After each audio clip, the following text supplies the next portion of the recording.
bat scientist. How does one specialize in bats? How did that journey start? Well, I was always interested in anything in nature. I started out at collecting monarch caterpillars and watched them make cocoons and hatch into butterflies, and then I went into a snake phase in which my mother was not happy with that phase.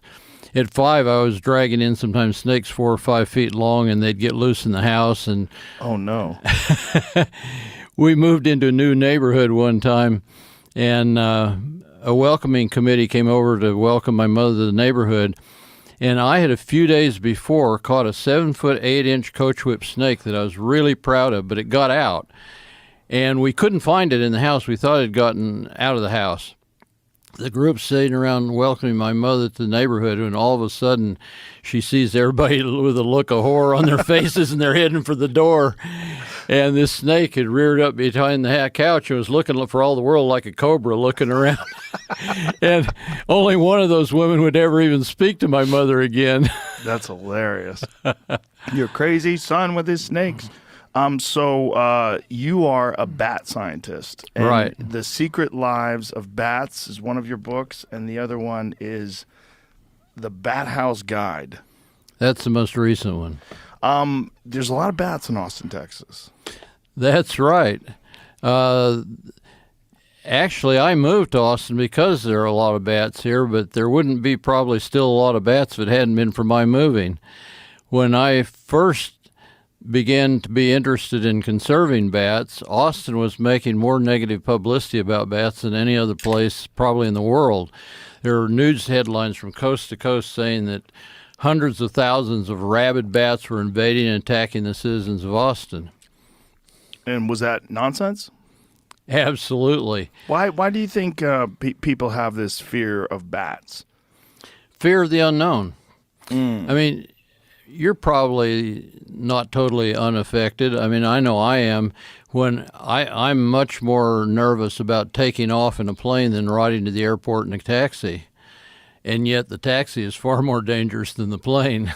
Statistically speaking. Right. Right. But we fear what we don't know, and it's very, very few people know much about bats, and so they're easily misunderstood and scared. And in those days, if a bat tried to catch a mosquito near somebody, the person would run like hell thinking that they're being attacked, and they'd never even look around to see the bat catch the mosquito and go on his way. And in fact, I had one guy that claimed he was actually, the bat actually did attack him. And when I looked at the evidence of the attack, I found these big scratches on his arm that a bat couldn't have inflicted. And turned out he'd run too close to a rose bush on his way to the house and got bit by the rose bush and blamed the bat. So bats in Austin, what's interesting is this bridge on near Lady Bird Lake. Right. Right? And that bridge is famously a home for millions of bats, right? Up to 1.5 million. That's a lot of bats. Right. It's a beautiful thing when you watch them fly out. One of the first times I've ever come here, there you can see Jamie has a photo of it happening. One of the first times I ever came here, we went next to it, and you could hear the bats. Like you can hear them squeaking and stuff in there. Well, when I first came to Austin, I had to face people who were signing petitions to have them eradicated. They were terrified of them. The health department had warned that they were mostly rabid and would attack people. Mostly rabid? Oh, yeah. And what were they basing this on? In the early 1980s, there were all kinds of planted stories in the news media by pest control and health people that made money off of fear of bats. And like Family Circle and Good Housekeeping magazines were running articles like 3 Years of Terror, Real Life Ordeal.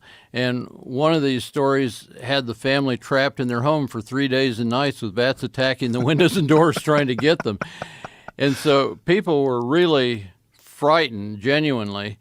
But all it took to overcome that is I ended up getting a bat of the kind that lives under the bridge, and I'd take him around and show him to people. And I remember one lady, actually it was Ms. Crenshaw, the famous golfer's mother.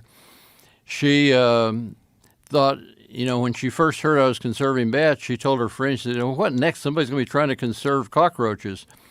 But the first time I actually showed her a live bat in the hand, she was like, oh, isn't he cute?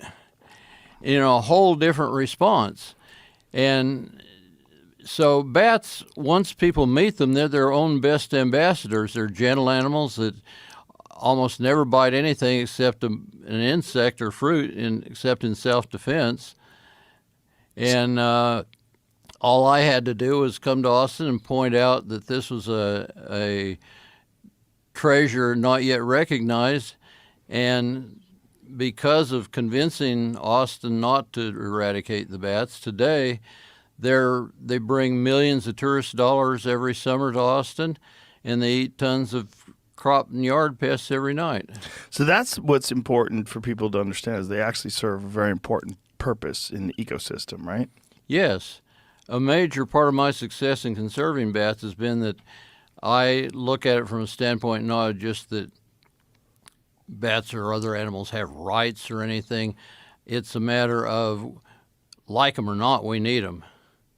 And if we understand them, we'll probably like them too.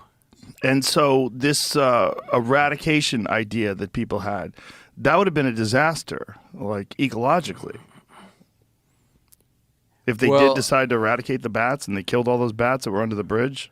Well, what we forget is when people warn us about the supposed dangers of having bats around, the real danger is not having bats around. We could be practically buried in insect pests. Bats are the primary controllers of insects that fly at night, like mosquitoes.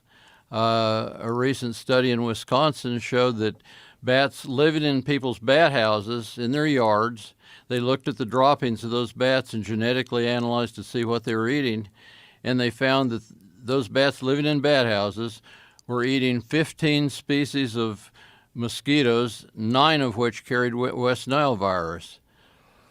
Do we get West Nile virus in Texas? Is that common?